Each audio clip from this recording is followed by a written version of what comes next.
नमस्कार दर्शकों, planet 9 astro के इस एपिसोड में आपका बहुत बहुत स्वागत है। मैं हूं मेघना शर्मा। मेरे साथ हैं आज जाने माने ज्योतिष आचार्य श्री विद्यानंद वाचस्पति जी। इन्होंने अपने लंबे अनुभव से अनेक लोगों को मार्गदर्शन दिया है। नमस्कार पंडित जी। नमस्कार, आपके दर्शकों को भी मेरा नमस्कार। आज का हमारा विषय बहुत ही महत्वपूर्ण है कि 10वीं के बाद क्या। कि आजकल 10वीं के पेपर चल रहे हैं तो पेरेंट्स को ये टेंशन रहती है कि हम अपने बच्चे को क्या सब्जेक्ट दिलाएं जिससे उन्हें जीवन में आगे सफलता मिले। तो पंडित जी, आज हम आपसे जानना चाहते हैं, क्या ज्योतिष के माध्यम से हम यह जान सकते हैं कि हमें किस विषय का चुनाव करना चाहिए जिससे हमें जीवन में आगे सफलता प्राप्त हो। ज्योतिष शास्त्र के माध्यम से बच्चों की प्रतिभा ढूंढकर उनके नौकरी और व्यवसाय के बारे में सफलतापूर्वक जाना जा सकता है। अच्छा। और नौकरी और व्यवसाय के बारे में तो सफलतापूर्वक ज्योतिष के माध्यम से हम जान सकते हैं जी। सबसे पहले हमें देखना चाहिए विद्या का स्तर क्या है, शिक्षा का स्तर क्या है उस बच्चे में। जी। शिक्षा उसका ठीक ठाक है या नहीं है। अच्छा। या शिक्षा का स्तर बिल्कुल नहीं है, वो पढ़ेगा ही नहीं तो करियर क्या चुनेगा। तो इसमें पंडित जी हम कुंडली में क्या देखें जिससे हमें पता चले कि उसकी शिक्षा उच्च स्तर की है। देखिए, शिक्षा के लिए पंचम भाव बहुत ही अहम है। जी। पंचम भाव विद्या और बुद्धि का भाव है। अच्छा। और पंचम भाव का कारक ग्रह, बुद्धि का कारक ग्रह बुध ग्रह है। अच्छा। और शिक्षा का कारक ग्रह बृहस्पति है। अच्छा। तो पंचम भाव सुदृढ़ हो, बढ़िया हो, तब विद्यार्थी अच्छे ढंग से पढ़ता है। जी। तो इसमें बुध और बृहस्पति दोनों को अच्छी स्थिति में होना आवश्यक है। इसके अलावे जी पंचम भाव में कौन सा राशि है, जी उस राशि का स्वामी अच्छे स्थिति में है कि नहीं है, और पंचम भाव पर कौन से ग्रह की दृष्टि है, वह शुभ दृष्टि है या नहीं है, यह देख करके जाना जा सकता है कि इस बच्चे के जीवन में विद्या अध्ययन का मार्ग है या नहीं है। अच्छा।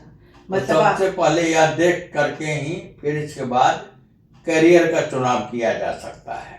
मतलब आप कहना चाह रहे हैं कि पत्री में पंचम भाव और बृहस्पति की दशा देख करके वो कैसे हैं उससे हम चुनाव कर सकते हैं कि हमें किस विषय का चुनाव करना चाहिए। उसे देखकर हम पता लगा सकते हैं। करियर के लिए दसम भाव देखना आवश्यक है। अच्छा। विद्या पूर्ति के लिए पंचम भाव देखना आवश्यक है। अच्छा। अब पंचम भाव सुदृढ़ हो तो वो विद्यार्थी पढ़ेगा, फिर इसके बाद ही करियर का चुनाव होगा। जब पंचम भाव अगर निर्बल हो, बृहस्पति निर्बल हो या बुध निर्बल हो या पंचम भाव निर्बल हो, तो उपाय के द्वारा इसे सुदृढ़ किया जा सकता है। अच्छा। और सुदृढ़ करके फिर इसके बाद हम करियर का चयन करेंगे। करियर दसम भाव से देखा जा सकता है। अब इसमें देखने के लिए, दसम भाव को देखने के लिए दसम भाव किस राशि का है, इसके राशि का स्वामी अच्छे स्थिति में है या नहीं, और दसम भाव पर किन ग्रहों की दृष्टि है, उन ग्रहों की दृष्टि शुभ है या अशुभ, यह देख लेना होगा। इसके बाद ही बतलाया जा सकता है कि इस विद्यार्थी का करियर क्या होना चाहिए। अच्छा। जैसे पंडित जी 10वीं के बाद हमारे मेन 3 ही सब्जेक्ट्स होते हैं, साइंस, कॉमर्स और आर्ट्स। तो मैं आपसे जानना चाहूंगी कि साइंस विषय, जो साइंस का सब्जेक्ट है, उसको चुनने के लिए विद्यार्थी की पत्री में कौन से ग्रह मजबूत होने चाहिए? देखिए, विज्ञान शोध एवं अनुसंधान का विषय है। जी। शोध और अनुसंधान के लिए शनि ग्रह प्रसिद्ध है। अच्छा। तो यह देखना चाहिए कि शनि की स्थिति क्या है। जी। और इसके बाद सूर्य की भी स्थिति देखनी चाहिए कि ठीक है कि नहीं है। जी। क्योंकि विज्ञान के दो प्रभाग होते हैं। जी। एक तो मेडिकल और एक दूसरा नॉन मेडिकल। हाँ। हर बच्चे में इतना बुद्धि नहीं होती है, इतना इंटेलिजेंट नहीं होता जो मेडिकल साइंस में जा सके, क्योंकि मेडिकल साइंस में मेहनत बहुत है। और एक साइंस होती है जिसमें हम इंजीनियरिंग या आगे कंप्यूटर साइंस हम करना चाहते हैं। तो इसमें भी कौन कौन से ग्रह अच्छे होने चाहिए बच्चे के? अब आते हैं पहले मेडिकल पर। जी। मेडिकल पढ़ने के लिए सूर्य ग्रह का मजबूत होना आवश्यक है। अच्छा। मंगल ग्रह का मजबूत होना आवश्यक है। जी। शनि ग्रह का मजबूत होना आवश्यक है। जी। क्योंकि इसमें शोध का विषय आता है। जी। और सूर्य ग्रह की का मजबूत होना इसलिए आवश्यक है कि सूर्य डॉक्टर का प्रतिनिधि ग्रह है। अच्छा। और सूर्य अस्पताल का भी प्रतिनिधि ग्रह है। इसके अलावे मेडिकल साइंस की बात मैं कर रहा हूं, छठे, 8वें और 12वें भाव का भी मजबूत होना आवश्यक है। अच्छा। छठे, 8वें, 12वें भाव का संबंध इन ग्रहों से तालमेल होना चाहिए, तब जाके वह सफल डॉक्टर बन सकता है। ठीक है। अगर नहीं है हाँ। तो ज्योतिष शास्त्र है, उपायों से नहीं पूरा तो कुछ कमी सही, इसको ठीक किया जा सकता है। कुछ हद तक सफलता प्राप्त की जा सकती है। जी। मंगल अगर मजबूत है तो मंगल से क्या होता है, साहस मिलता है। अच्छा। डॉक्टर ऑपरेशन करता है। जी। अगर मंगल मजबूत नहीं होगा तो मरीज के लहू को, खून को देख करके ही वह गड़बड़ हो जाएगा। क्योंकि कुछ लोग ब्लड को देख के ही बेहोश हो जाते हैं। अगर मंगल मजबूत है तो प्रश्न ही नहीं होता है कि वह बेहोश हो जाए। अच्छा।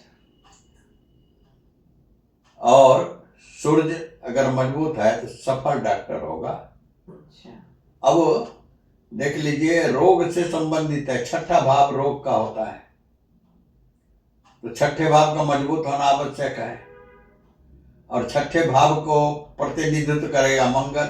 जी। और छठे भाव के सामने 12वां भाव है। 12वां भाव होता है अस्पताल का। कोई बीमार पड़ेगा, छठा भाव रोग, ऋण, शत्रु का स्थान है। अगर कोई बीमार पड़ गया तो उसकी बीमारी ही उसकी शत्रु है। जी जी जी। और उस पर खर्च हो रहा है तो वो कर्ज भी कराएगा। रोग तो है ही जी। तो सबसे पहले तो वो अस्पताल जाएगा, चाहे वो प्राइवेट हॉस्पिटल हो या सरकारी हॉस्पिटल हो, तो वहां तो जाना ही पड़ेगा। और सूर्य मजबूत है तो डॉक्टर के प्रतिनिधित्व में यह काम होगा जी। और 8वां भाव गहरे रोग और शल्य चिकित्सा का भाव है। अच्छा। तो इसलिए छठा, 8वां और 12वां भाव का समन्वय अति आवश्यक है। और उस छात्र के जन्म कुंडली में सूर्य, मंगल, शनि का मजबूत होना आवश्यक है। ये तो आपने हमें नॉन मेडिकल साइंस के बारे में बताया, ऐसे ही मेडिकल साइंस के बारे में बताया। अब नॉन मेडिकल साइंस के बारे में बताइए कि जैसे जो बच्चे इंजीनियरिंग करते हैं। नॉन मेडिकल के लिए भी इसमें मंगल का उतना रोल नहीं है जी जितना कि सूर्य और शनि का रोल है। जी। और साथ साथ इसमें राहु का भी रोल है। राहु तकनीकी शिक्षा देता है। अच्छा। आईटी। जी जी। राहु तकनीकी शिक्षा देता है, आईटी। और शनि शोध और अनुसंधान देता है। जी। नॉन मेडिकल में शोध भी होता है, उसका अनुसंधान भी होता है, और राहु टेक्निक भी देता है। जी। अच्छा, इससे आगे जाते हुए, तो ये साइंस की बात होगी। कॉमर्स विषय, जो कॉमर्स होता है, उसमें किस ग्रह का मजबूत होना जरूरी होता है? कॉमर्स अर्थात वाणिज्य, व्यवसाय, गणित जिसे हम कहते हैं। बिना गणित का हाँ तो व्यवसाय हो ही नहीं सकता है। जी तो इसके लिए बुध का मजबूत होना आवश्यक है। जी। बुध गणित का प्रतिनिधित्व करता है। अच्छा। तो जिस व्यक्ति का बुध अगर मजबूत नहीं होगा तो व्यवसाय नहीं कर पाएगा। अच्छा। इसलिए जो कॉमर्स पढ़ना चाहेंगे उनके लिए बुध ग्रह का मजबूत होना बहुत जरूरी बहुत है। आवश्यक है। अच्छा,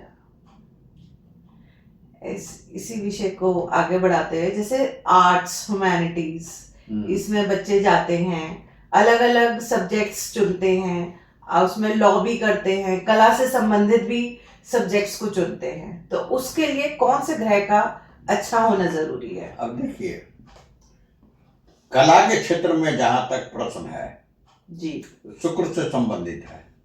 जी किसी भी प्रकार का कला हो, जी जी, शुक्र ग्रह मजबूत होना चाहिए। जिनका शुक्र ग्रह बहुत मजबूत है तो कला के दुनिया में उनको अपना मार्ग चयन करना चाहिए।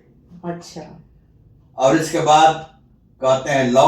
हाँ जी, लॉ के विषय में बताएं। लॉ के विषय में बृहस्पति और मंगल दोनों का मजबूत होना आवश्यक है, क्योंकि बृहस्पति तर्क देता है। अच्छा। और मंगल साहस देता है, लड़ने की शक्ति देता है। जी। वकालत में क्या है? तर्क देना है। तर्क देना है। हाँ। और लड़ने की शक्ति होगी जी तो लड़ेगा भी।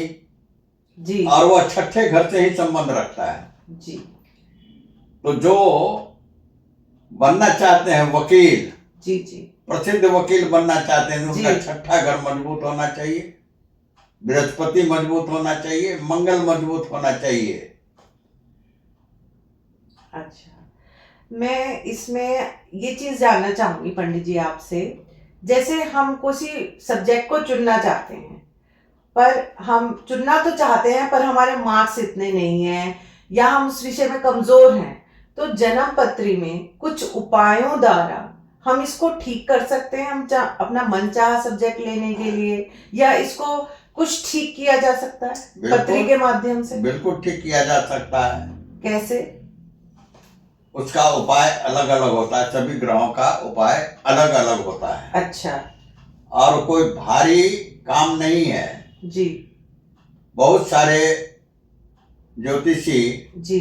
रत्न पहनाते हैं, जी। मंत्र जाप कराते हैं, जी। पूजा पाठ करवाते हैं। तो ये सब बहुत ही लंबा विधि है, खर्चे की विधि है।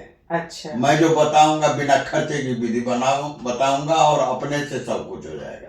अच्छा, तो पंडित जी हमने जाना कि हम जो भी सब्जेक्ट का चुनाव करना चाहते हैं उसके लिए पंचम भाव और गुरु का अच्छा होना सबसे जरूरी है। सबसे जरूरी है। और जो अलग अलग डिफरेंट सब्जेक्ट्स हैं उनके लिए अलग अलग ग्रहों का मजबूत होना जरूरी है। पर ये उपायों द्वारा ठीक भी किया जा सकता है किसी हद तक। हाँ। चलिए, इसी रोचक जानकारी के साथ हम अपने इस एपिसोड को समाप्त करते हैं। नमस्कार पंडित जी। नमस्कार। दर्शकों, मेरा सुझाव है कि किसी अच्छे ज्योतिष आचार्य द्वारा अपने बच्चे की जन्म पत्री को दिखा के वो किस विषय का चयन करे ताकि उसे जीवन में सफलता प्राप्त हो। अगर आप हमारे पंडित जी द्वारा अपने बच्चे की जन्म पत्रिका का विश्लेषण करवाना चाहते हैं तो नीचे दिए गए नंबर पर संपर्क करें। अगर आपको हमारी यह वीडियो पसंद आई हो तो इसे लाइक करें और चैनल को सब्सक्राइब करें। धन्यवाद। नमस्कार।